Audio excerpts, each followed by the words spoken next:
My little Eman did not die in vain. I know that God has a purpose.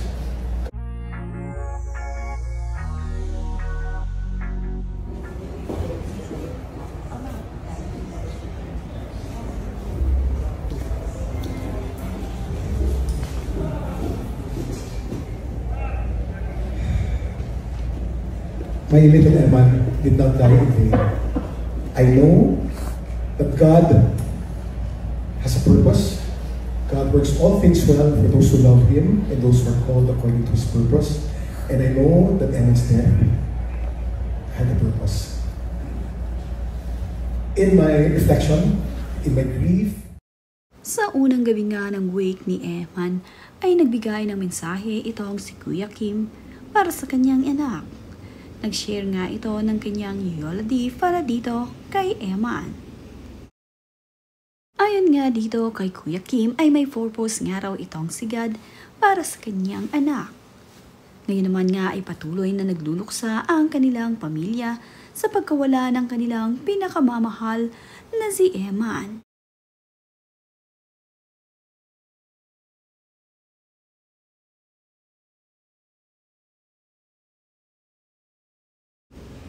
Ngayon ngang araw ang unang gabi ni Eman at Yensa. At ito naman nga ay dinaluhan ng tanging malalapit na kaibigan ni Kuya Kim.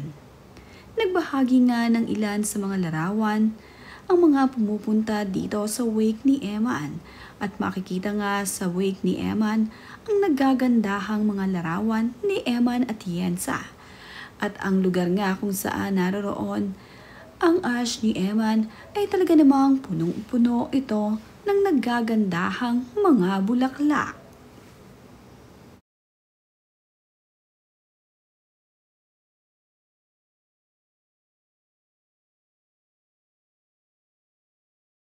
Marami naman nga ang mga nakiramay dito kay Kuya Kim at Yensa at sa kanyang asawa na si Feli.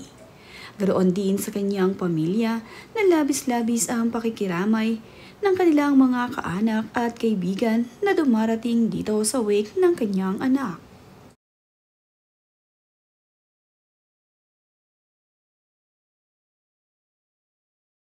Nandirito rin at nakiramay sa mag-asawang Feli at Kim itong si JB Ejercito.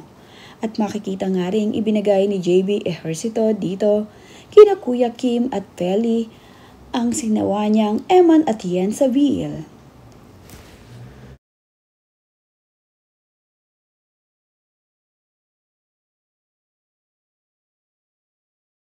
Patuloy nga ang pagdating ng mga nakikiramay dito sa wake ni Eman. At makikita naman nga na itong si Kuya Kim at ang kanyang asawa ang humaharap sa mga dumadalaw dito. Here's your adopted son. Here's our adopted son. Ayun na formally. So since you're empty nesting, I know. so when there's no one in the house, you be Yeah, there. you can stay in Eman's room. Okay. Tuwang-tuwa naman nga itong si Feli at Yensa nang makita sa wake ng kanyang anak itong si Joros Gamboa.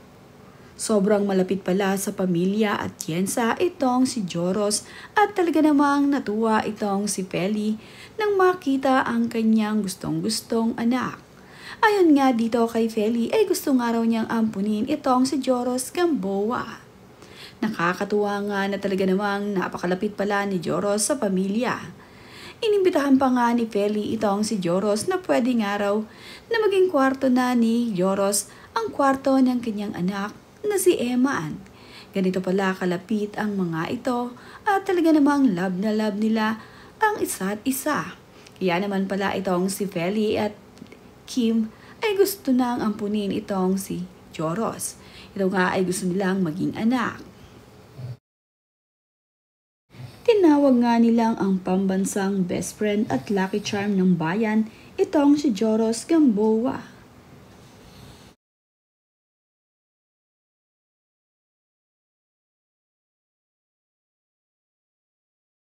Sobrang dami at patuloy naman ang pakikiramay ng mga kaibigan dito kay Kuya Kim at sa pamilya at Yensa.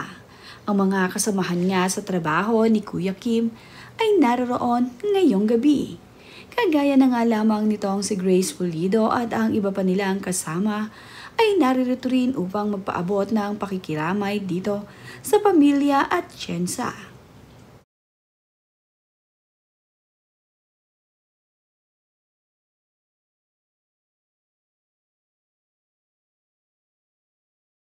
Dami nga ng mga dumadalaw kahit papaano ay naiibsan ang sakit ni Kuya Kim at ng kanyang pamilya.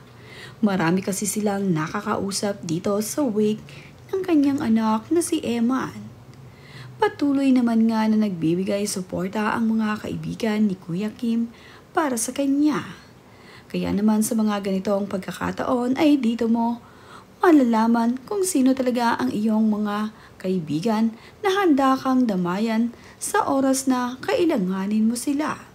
Dahil sa ngayon nga ay kailangan ni Kuya Kim ng makakausap. Mas gusto nga ni Kuya Kim na maraming tao na marami siyang nakakausap dahil ayon nga dito kay Kuya Kim ay ayaw niyang nag-iisa siya dahil bigla na nga lamang dumarating ang oras ng kalungkutan. Hindi naman nga madali para sa isang ama na mawala ng anak dahil nga di ayon dito kay Kuya Kim ay masakit nga at talaga namang hindi mo nga alam kung saan nanggagaling ang sakit. Basta ang alam mo nga lamang ay mayroong masakit. Masakit nga mawala ng kaibigan. Pero ang mas masakit pa nga ay ang mawalan nga raw ng anak. Kagaya na nga lamang ng pagkawala ni Eman Atienza na kailanman ay hindi na maibabalik pa. Kulang na nga ngayon ang pamilya Atienza na kailanman ay hindi na makukumpleto ang kanilang pamilya dahil nabawasan na nga ito ng isang Eman. Isang Eman na masayahin at mapagmahal sa kanyang pamilya.